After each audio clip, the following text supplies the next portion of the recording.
Special cell ने एक ही झटके में पाकिस्तान की जासूसी साजिश और आईएसआईएस के आतंकियों के नेटवर्क का भांडाफोड़ कर दिया है।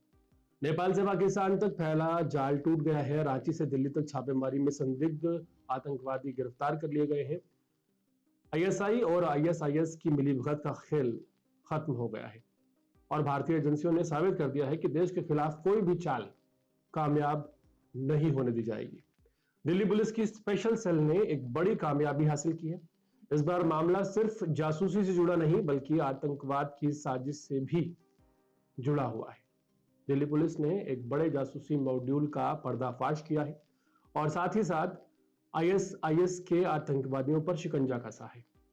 राजधानी में कई जगह छापेमारी चल रही है, अलग अलग राज्यों में कार्रवाई हो रही है। दिल्ली पुलिस की स्पेशल सेल ने नेपाल के नागरिक प्रभात कुमार चौरसिया को गिरफ्तार किया है। इसकी उम्र 43 साल बताई जा रही है। आरोपी ने अपने आधार कार्ड का इस्तेमाल करके तकरीबन 16 भारतीय सिम कार्ड हासिल किए, जिनमें एयरटेल और जियो दोनों शामिल थे। इनमें से 11 सिम पाकिस्तान से व्हाट्सएप पर इस्तेमाल हो रहे थे। ये सिम कार्ड नेपाल के रास्ते आईएसआई के हैंडलर्स तक पहुंचाए जाते थे। इन नंबरों के जरिए भारतीय सेना के अधिकारियों से संपर्क साधने और रक्षा से जुड़ी संवेदनशील जानकारियां निकालने की कोशिश की जा रही थी। एजेंसियों की जांच में एक बात पता चली है कि साल 2024 से आईएसआई के संपर्क में ये व्यक्ति था और उसे अमेरिका का वीजा तथा विदेश में पत्रकारिता करियर का लालच देकर इस काम में धकेला गया था। पुलिस ने उसके खिलाफ बीएनएस की धारा 152, 152 के तहत मामला दर्ज कर लिया है। पाकिस्तान की यह हरकत कोई नई बात नहीं है। वो लगातार भारत की जासूसी करने की साजिश रचता रहता है, कभी पैसे का लालच देकर तो कभी करियर और वीजा का सपना दिखाकर लोगों का इस्तेमाल करने की कोशिश करता रहता है। लेकिन भारतीय सुरक्षा एजेंसियां हमेशा पाकिस्तान के मंसूबे पर पानी फेर देती हैं। इस बार भी कुछ ऐसा ही हुआ। आईएसआई का ये प्लान बुरी तरह से नाकाम हो गया और पूरा मॉड्यूल उजागर हो गया। अब आरोपियों से पूछताछ कर पाकिस्तान से जुड़े और राज खोले जाएंगे। लेकिन इसी बीच झारखंड से भी एक बड़ी खबर आई।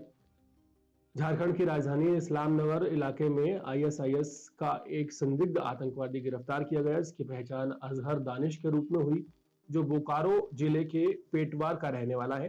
दिल्ली पुलिस की स्पेशल सेल, झारखंड एटीएस और रांची पुलिस की संयुक्त कार्रवाई में उसे पकड़ा गया।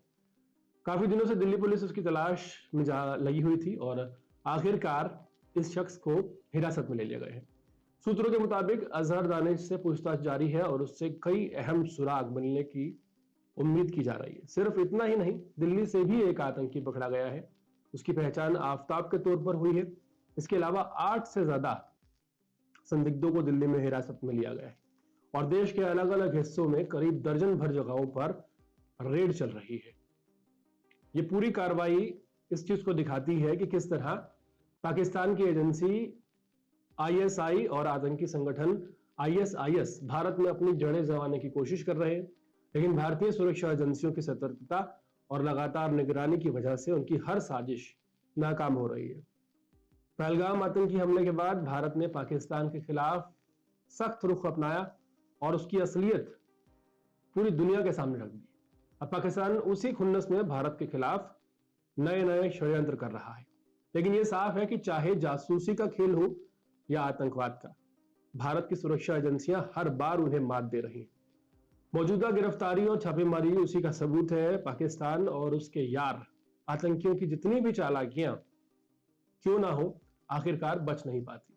दिल्ली पुलिस और बाकी एजेंसियों ने मिलकर पाकिस्तान का बड़ा खेल बिगाड़ दिया है। नेपाल के रास्ते चल रही जासूसी का धंधा हो या रांची दिल्ली में छिपे आईएसआईएस के लोग, सभी को पकड़ लिया गया है।